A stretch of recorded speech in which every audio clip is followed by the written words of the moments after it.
Welcome back in one of the Bears From Plays YouTube channel. Today is Friday, May to another Friday, January 24th. I'm back breaking down some more NBA action for you guys on Friday night.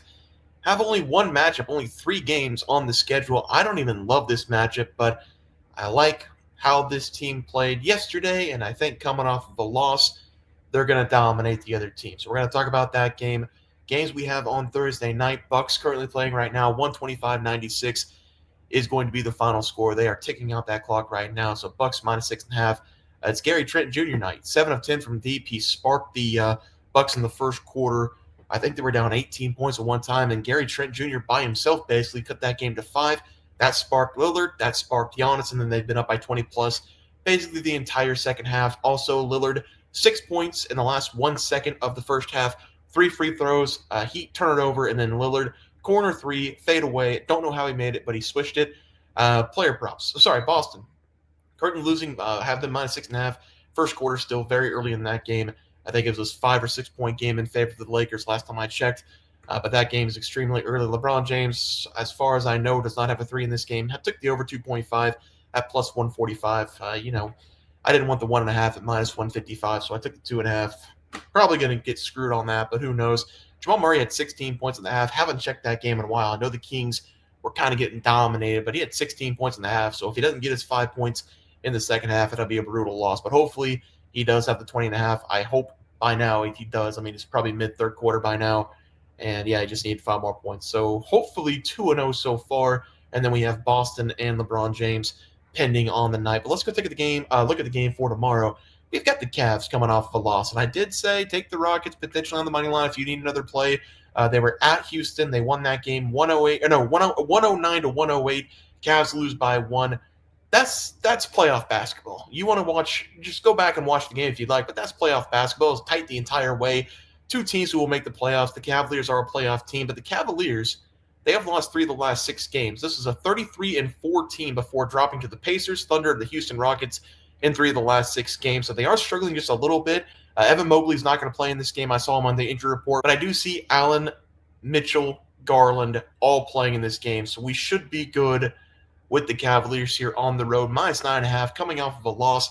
You know I love taking great teams off of a loss. They're going to dominate the 76ers in this game. The 76ers, I've got the injury report up somewhere. Here we go. It's right here. Kyle Lowry not playing. Caleb Martin not playing. Otto Drummond not playing. Joel Embiid not playing. KJ Martin not playing. So they will have Tyrese Maxey and Paul George, but they had Tyrese Maxey and Paul George in the last game, and they got blown out by the Nuggets by like 30 points. So this 76ers team, they're just completely lost. They've lost 7 consecutive games. They've not been competitive in a lot of these games, getting blown out in some of these games. Over the last 3 games, they've lost by 13, 14, and 35. They lost that game by 35 to the Nuggets, 144 to 109. Is that 35? That's got it. Yeah, it's 35. My God. They're in shambles. And Maxey had 30 points in that game. This team is in shambles. Take the Cavaliers on the bounce back. They lost yesterday. They're not going to lose again. Take the Cavs on the bounce back. Short breakdown because only 1 game. But let's go talk about a guy I mentioned in the last breakdown. Mark Williams of the Hornets. Over his total points. It's been around 15.5, 16.5 over the last couple of weeks because his scoring production has gone way up over the last several games. Also, sad news for the Hornets. Brandon Miller, their stud rookie, over the last couple weeks, over the last couple months, really has been scoring 20-plus points throughout the entire season. He's going to be out for the rest of the year, it looks like, with a season-ending injury. So it's going to be LaMelo Ball and Mark Williams leading the charge now for the Hornets. This is typically where I plug and play Josh Green over 5.5 points. Usually whenever one of the scores are out for the Hornets, Josh Green over 5.5 is the best play, even 6.5 if you can get it. But Mark Williams is coming off a 38-point game going up against the Memphis Grizzlies. He's going up against the Portland Trailblazers in this game. Not a whole lot of size for Portland. I think Mark Williams, once again, is going to dominate in this game. If you've been watching the Hornets, LaMelo Ball, he's been taking less and less shots per game. He scored under 30-plus points in, I think, 6 or 7 games in a row. It's been kind of crazy to watch him struggle over the last several games. But Mark Williams has been the go-to guy.